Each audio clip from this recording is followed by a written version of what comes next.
तो आज हम लोग फिजिक्स के पहले चैप्टर यानी प्रकाश का परावर्तन जो है उसको हम लोग सॉल्व करने वाले, उसके बारे में जानने वाले हैं। तो देखिए, प्रकाश प्रकाश होता क्या है? तो प्रकाश क्या है? एक कारक है। प्रकाश क्या है? एक कारक है। ठीक है, प्रकाश एक कारक है, यानी इस कारक की वजह से हम लोग क्या कर सकते हैं? किसी भी चीज को, किसी भी वस्तु को आसानी से देख सकते हैं। किसी भी चीज को आसानी से देख सकते हैं। अब देखिए, देखने के लिए तो हम लोग आंख का प्रयोग करते हैं। देखने के लिए हम लोग आंख का प्रयोग करते हैं। तो प्रकाश कैसे हो गया देखने वाला चीज? तो देखिए, सही बात है कि आंख का प्रयोग करते हैं, किसी भी चीज को देखते हैं तो आंख का उपयोग होता है उसमें, ठीक है। लेकिन बिना प्रकाश का आप किसी वस्तु को नहीं देख रहे। अगर आप आंख बंद कर ले तो आपके सामने का कोई ऑब्जेक्ट आपको दिखाई नहीं देगा। क्यों? क्योंकि आपकी जो आंख है उस तक क्या प्रकाश नहीं पहुंचेगा। तो जब तक प्रकाश आपकी आंख तक नहीं पहुंचेगा, आप क्या कर सकते हैं? उस वस्तु को नहीं देख सकते। अब किस वस्तु को नहीं देख सकते? तो जिस वस्तु पे, मान लीजिए यहां पे कोई एक वस्तु है, ठीक है, ये कोई एक वस्तु है, ये बुक है। अब क्या हुआ कि सूर्य प्रकाश या कोई भी लाइट जो है क्या हो रहा है? इस वस्तु पे पड़ रहा है। इस वस्तु पे पड़ने के बाद क्या होगा? ये यहां से जिस एंगल से आया, यानी जिस सतह से आएगा, जिस माध्यम से आएगा, फिर पुनः क्या होगा? उसी माध्यम में लौट जाएगा। तो इसी माध्यम में लौटा।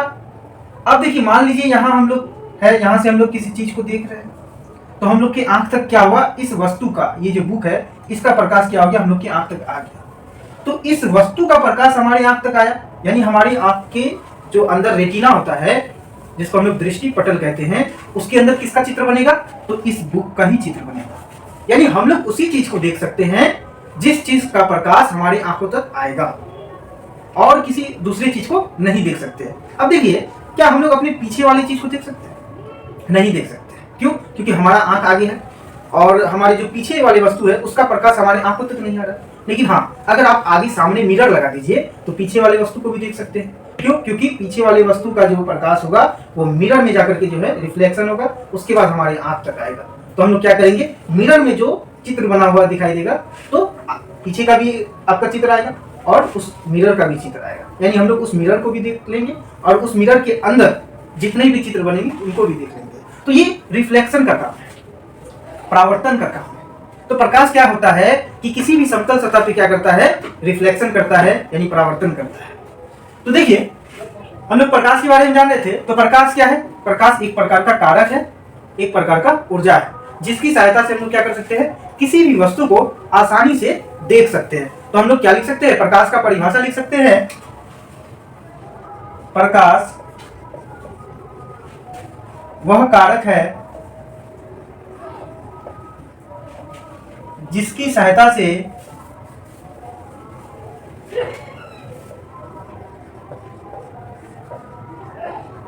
हम किसी वस्तु को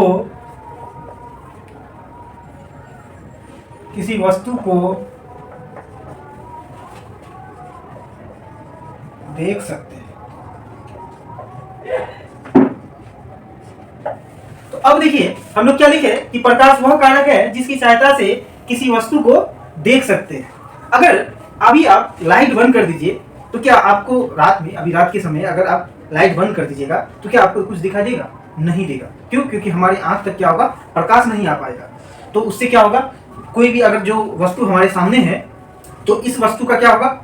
इस वस्तु का जो लाइट होगा वो हमारे दृष्टि पटल तक नहीं पहुंचेगा। तो इसका चित्र, हमारा जो आंख का जो रेटिना है वो नहीं बना पाएगा। इसी वजह से हम लोग अंधेरे में किसी चीज को साफ साफ नहीं देख सकते, क्योंकि प्रकाश हम लोग के दृष्टि पटल यानी रेटिना तक नहीं पहुंच पाता है। तो अब देखिए, हम लोग जाने कि प्रकाश क्या होता है। एक प्रकार का कारक है और इसको हम लोग एक प्रकार का ऊर्जा भी कह सकते हैं। प्रकाश एक प्रकार का ऊर्जा भी है, और दुनिया में जितना भी ऊर्जा है, जितना भी एनर्जी है, उसको ना तो नष्ट किया जा सकता है और ना ही दोबारा बनाया जा सकता है। हाँ, उसको परिवर्तित किया जा सकता है, उसको बदला जा सकता है। जैसे देखिए, हम लोग बल्ब जलाते हैं तो उसमें कौन सा ऊर्जा आता है? तो उसमें देखिए, सबसे पहले बल्ब जलाने के लिए इलेक्ट्रिसिटी होना चाहिए, विद्युत होना चाहिए। तो विद्युत ऊर्जा जो है हम लोग विद्युत ऊर्जा लेते हैं बल्ब में, और बल्ब हम लोग को क्या देता है? प्रकाश देता है। यानी विद्युत ऊर्जा को हम लोग किस में बदल सकते हैं? प्रकाश ऊर्जा में बदल सकते हैं। यानी ऊर्जा क्या होता है? नष्ट नहीं होता है, उसको हम लोग बदल सकते हैं, चेंज कर सकते हैं। तो अभी हम लोग प्रकाश के बारे में जान रहे हैं। अब देखिए प्रकाश क्या होता है, वो सीधी रेखा में गमन करती है, यानी वो सीधी रेखा में जाती है। अगर इस तरह से जाएगी तो इस तरह, या इस तरह से, ठीक है। तो प्रकाश क्या होता है? हमेशा सीधी रेखा में यानी सरल रेखा में गमन करती है। तो ये आपका स्टार पॉइंट में आप लिख सकते हैं कि प्रकाश सरल रेखा में गमन करती है। ये ऑब्जेक्टिव में पूछा जाता है कि प्रकाश किस रेखा में गमन करती है, तो आप लिख सकते हैं सरल रेखा या सीधी रेखा में गमन करती है। तो अब देखिए हम लोग क्या लिखे? प्रकाश सरल रेखा यानी सीधी रेखा में गमन करती है। और इसमें एक और स्टार पॉइंट ये बन जाता है कि सूर्य यानी सूरज से जो प्रकाश निकलता है वो समांतर आता है। तो आप स्टार पॉइंट में लिख सकते हैं सूर्य से निकला प्रकाश समांतर होता है। यानी सूरज से जो भी प्रकाश आता है वो कैसे आता है? समांतर आता है, इस तरह से समांतर आए, ठीक है। और देखिए हमारी जो अर्थ है, हमारा जो पृथ्वी है, इसमें जो प्रकाश का सबसे बड़ा स्रोत है वो क्या है? तो देखिए दिन में ना कोई लाइट होता है, ना कोई बल्ब होता है। हम लोगों का जो प्रकृति है वो क्या कर दिया है? एक बड़ा तारा, यानी सूर्य एक प्रकार का क्या है? तारा है। तो इस तरह का तारा बनाया है जो पूरे दिन में क्या कर देता है? उजाला कर देता है। तो हमारा जो अर्थ है, हमारा जो पृथ्वी है, तो वो क्या है? वो सबसे बड़ा स्रोत है। यानी अगर आपसे सवाल पूछ दे कि पृथ्वी का सबसे बड़ा प्रकाश स्रोत क्या है, तो क्या बोलेगा? तो पृथ्वी का सबसे बड़ा प्रकाश स्रोत आपका सूर्य है। आप कितनों लाइट लगा दीजिए, कितनों हजारों लाखों करोड़ों लाइट लगा दीजिए, लेकिन सूर्य का मुकाबला नहीं कर पाएगा। तो हमारा जो अर्थ है, हमारा जो पृथ्वी है, उसका सबसे बड़ा अगर स्रोत कोई है प्रकाश का, तो वो क्या है? सूर्य है। तो ये भी आप क्या कर सकते हैं? स्टार में लिख सकते हैं कि पृथ्वी का सबसे बड़ा प्रकाश स्रोत सूर्य है। तो चलिए अभी तो हम लोग क्या कर रहे थे? प्रकाश के बारे में पढ़ रहे थे। अब हम लोग पढ़ेंगे इसके किरण। अब देखिए किरण होता क्या है। तो देखिए प्रकाश, अगर एक ही तरह की प्रकाश एक साथ अगर गमन करें सीधी रेखा में, या आप सीधा बोल सकते हैं एक ही प्रकार के प्रकाश के समूह को क्या कहते हैं? प्रकाश का किरण कहते हैं। एक ही प्रकार के प्रकाश के समूह को प्रकाश का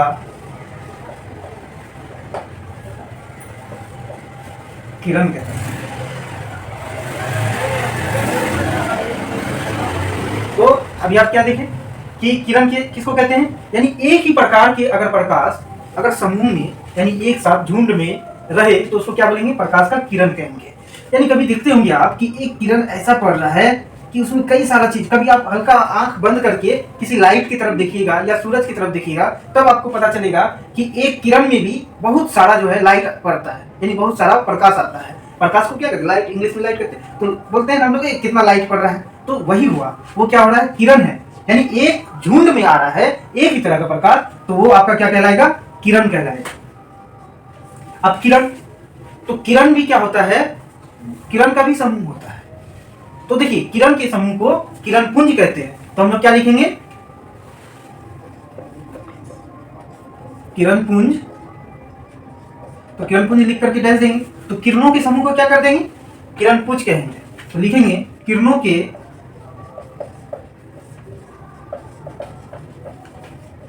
समूह को किरण पुंज कहते हैं।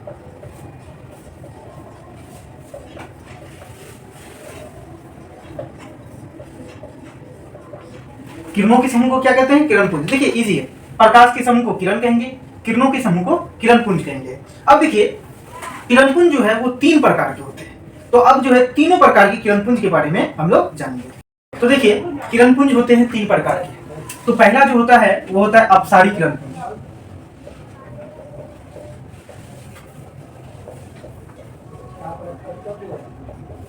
ठीक है, तो अपसारी किरणपुंज क्या होता है, वो एक बिंदु से फैलता हुआ चला जाता है। ये एक बिंदु से क्या हो जाएगा, फैलता हुआ चला जाएगा।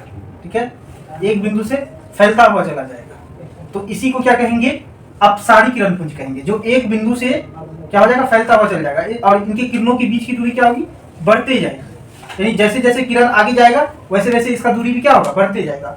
और ये क्या होगा, एक बिंदु से निकलकर फैलता हुआ चला जाता है, इसीलिए इसको क्या कहते हैं, अपसारी किरणपुंज कहते हैं। और देखिए दूसरा क्या होता है, समांतर किरणपुंज।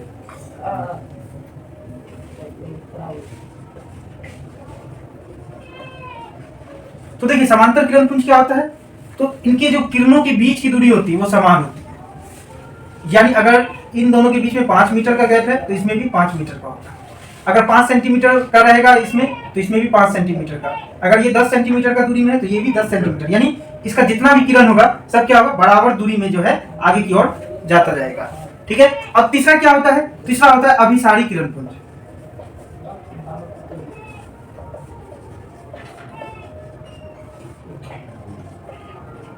तो देखिए अभिसारी किरणपुंज क्या होता है, वो अपसारी किरणपुंज का उल्टा होता है।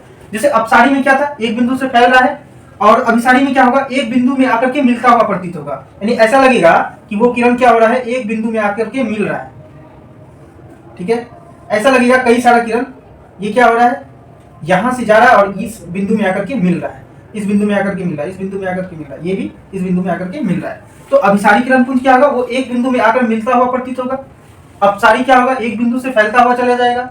ठीक है, और समांतर क्या होगा, इस प्रकार की किरणपुंज का क्या हो जाएगा, किरणों के बीच का दूरी क्या होगा, समान होगा। तो ये 3 प्रकार का क्या होता है, किरणपुंज होता है। चलिए अब हम लोग इसका परिभाषा भी लिख देते हैं। अभी तो आप लोग को ऐसे ही समझ में आ गया होगा कि अपसारी किसको कहते हैं, समांतर किसको कहते हैं, अभिसारी किसको कहते हैं, लेकिन एक बार इसका परिभाषा भी लिख लेते हैं। तो देखिए अपसारी किरणपुंज का परिभाषा क्या हो जाएगा, यानी इस प्रकार के किरणपुंज में देखिए यह है अपसारी किरणपुंज। इसमें क्या हो रहा है, एक बिंदु से प्रकाश का जो किरण है वो क्या हो रहा है, फैलता हुआ चला जा रहा है। लिखेंगे इस प्रकार के किरणपुंज में प्रकाश के किरण एक बिंदु से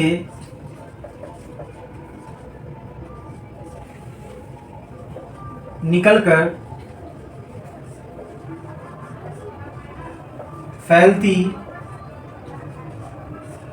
चली जाती है।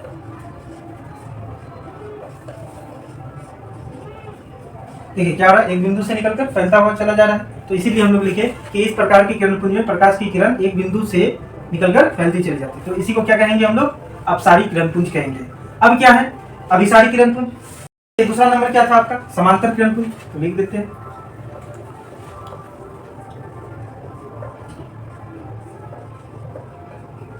तो क्या देखिए यहाँ पे इसमें क्या होता है, किरणों के बीच की दूरी क्या होती है, समान होती है। तो लिखेंगे इस प्रकार के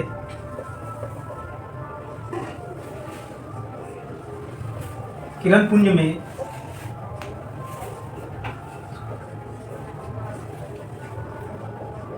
किरणों के बीच की दूरी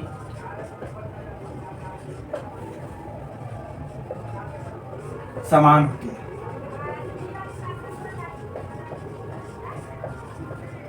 देखिए इन दोनों के बीच का दूरी क्या है, समान है। तो क्या हो जाएगा, समांतर किरणपुंज के बीच की दूरी क्या हो जाएगा, समान हो जाएगा। तो उसी को बोलेंगे समांतर किरणपुंज। अब हम लोग तीसरा नंबर देखें। तो तीसरा किरणपुंज क्या था, अभिसारी।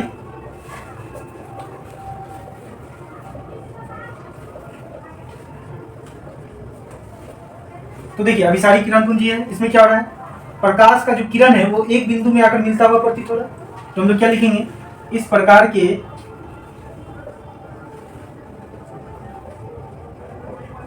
किरणपुंज में